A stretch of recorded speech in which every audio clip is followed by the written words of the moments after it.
Based on meetings and conversations with your league president, Bob Baker, I know many of you are frustrated with what has been written or reported in the media regarding the May Day demonstrations at Macarthur Park. He has made it quite clear that many of you are upset with the remark I made suggesting that officers go out of control faster than any human being in the world. The full comment I made, which is similar to remarks I have made over the last 25 years as a police leader, is, and I paraphrase, I'm a cop. I'm proud to be a cop. I love being a cop, and I love cops. But one of the things I know about cops is you have to control them. I regret that in the absence of context, some of you may have misunderstood the meaning of my comment. It certainly was not meant to denigrate your integrity or your professionalism. In sum, I was making a point about command and control at police incidents. This is an obligation and responsibility of every police supervisor, manager, and leader in our semi-military profession. We ask you to go into harm's way, so we have an obligation to protect you from harm.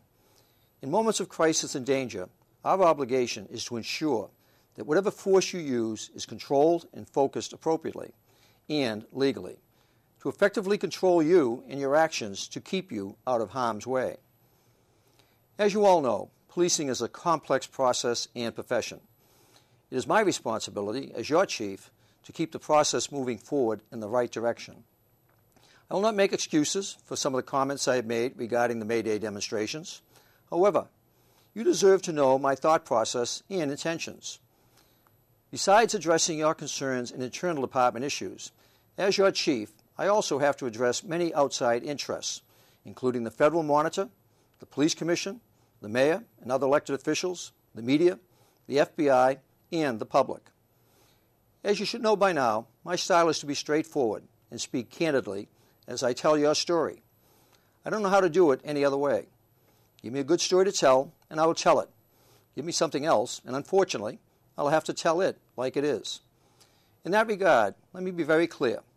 Some of the videos of the crowd dispersal at Macarthur Park on May 1st are very disturbing. I know videos don't tell the whole story, and the multiple investigations that are now underway will attempt to give us a full accounting of everything that occurred that day, including the abuse and assaults on our officers. We had a number of officers who were injured, fortunately none requiring hospitalization. All have been returned to duty. But as you know, it only takes one controversial incident like this to change the public's perceptions and undo all the good work that is being done by all of you. There is no doubt the video images of what happened at Macarthur Park are fueling the continuing controversy, including those images of some of you coming under attack by those in the crowd whose only purpose that day was to try to incite a physical confrontation with police officers. But it will serve no purpose to not recognize and acknowledge that there were some problems with some of the prior planning, leadership, command and control, tactics, and force used that day. My commitment to you, the men and women of the Los Angeles Police Department, is that there will be not a rush to judgment regarding the individual actions of officers. Each officer complained against will have the opportunity to fully explain their rationale for their actions on that day. We have extensive use of force investigation processes in place that you're all familiar with, and they will be followed and not tampered with. In regards to the leadership changes I made, the reality for police organizations is that supervision, management, and command and control are essential when leading personnel who have the legal authority to use force against others. To that end, I must feel confident that I have a leadership team in place that can lead you through difficult and dangerous challenges so as not to put you or the community in harm's way. In the case of the Macarthur Park investigation, I took immediate action at the command and control level and made personnel changes. As you know, several investigations are underway regarding the May 1st incident, and the investigations will be comprehensive and thorough. We will biopsy this incident from top to bottom. What did we do right? What did we do wrong? Both individually and collectively as an organization.